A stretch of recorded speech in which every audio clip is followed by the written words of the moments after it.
লাহৰীঘাটত আৰক্ষীয়ে উৎখাত কৰিলে এখন অবৈধ মাদ্ৰাছা। উৎখাত কৰা অবৈধ মাদ্ৰাছাখনত স্থানীয় ৰাজ্যৰ অজ্ঞাতে দুই এজনে চলাই আছে। নিশা লাহৰীঘাট সমজিলা আৰক্ষী অধীক্ষক ডক্টৰ দিগন্ত বৰুৱাৰ নেতৃত্বত যোৱা এটি আৰক্ষীৰ দলে যোগুনী বিলত উপস্থিত হোৱাৰ লগে লগে মাদ্ৰাছাত থকা 15টাকৈ কিশোৰ দৌৰি পলায়ন কৰিব বিচাৰিছিল যদিও স্থানীয় ৰাজ্যৰ সহযোগত কিশোৰকেইটাক উদ্ধাৰ কৰা হয়। মাদ্ৰাছাৰ বৈধতাৰ প্ৰমাণপত্ৰ দেখুৱাব নোৱাৰাত শিক্ষক সাইফুল ইছলামক আৰক্ষীয়ে আটক কৰে। আৰক্ষীয়ে মাদ্ৰাছাত থকা কিশোৰ আৰু শিক্ষকৰ মোবাইলত অশ্লীল ভিডিঅ' উদ্ধাৰ কৰে। মাদ্ৰাছাত থকা শিশুসকল কেইবাখনো জিলাৰ আছিল বুলি জানিব পৰা গৈছে। আৰু ইতিমধ্যে উদ্ধাৰ কৰা কিশোৰকেইটাক চাইল্ড লাইনত দিয়াৰ ব্যৱস্থা কৰিছে আৰক্ষীয়ে। অবৈধ মাদ্ৰাছা উৎখাত কৰা স্থানীয় ৰাইজে আৰক্ষীকেইটাক ধন্যবাদ জ্ঞাপন কৰে।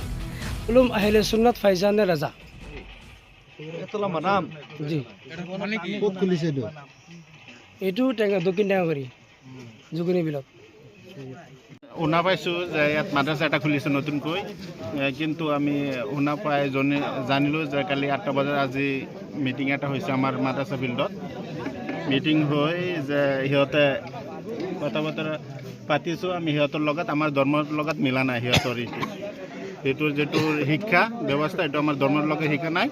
আৰু সিহঁতৰ মোবাইলত কিবা আপডেট দি কিবা ফটো চটো কিবা দেখাই ল'ৰা ছোৱালীক অশ্লীল ভাষা শিকাই এনেকুৱা শিকাই আছে সিহঁতক। আমি শুনা পাইছোঁ। কি ক'ব যেতিয়া পুলিচে এইটো উৎখাত কৰিলে ভাল পাইছে নে আপোনালোকে? স্থানীয় আমি ভাল পাইছোঁ, আমাৰ স্থানীয় মানুহে ভাল পাইছে, আমাৰ ৰাইজে ছাপোৰ্ট কৰিছে, যা মানুহে আছে চব মানুহে ছাপোৰ্ট কৰিছে। আৰু এইটো ভাঙি দিব লাগে।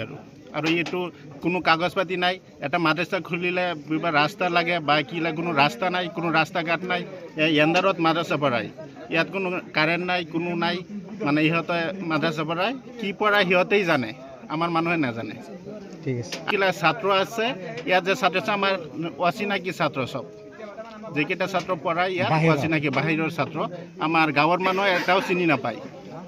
আৰু সিহঁতক ক'ৰ পৰা আনিছে আৰক্ষীয়ে শিক্ষকজনক আটক কৰিছে, শিক্ষকজনক চিনি পায় নেকি? শিক্ষকজনক আমি চিনি নাপাওঁ। সেইটো শিক্ষক ক'ৰ পৰা আহে আমি নাজানো, সেইটো জানিম আৰু।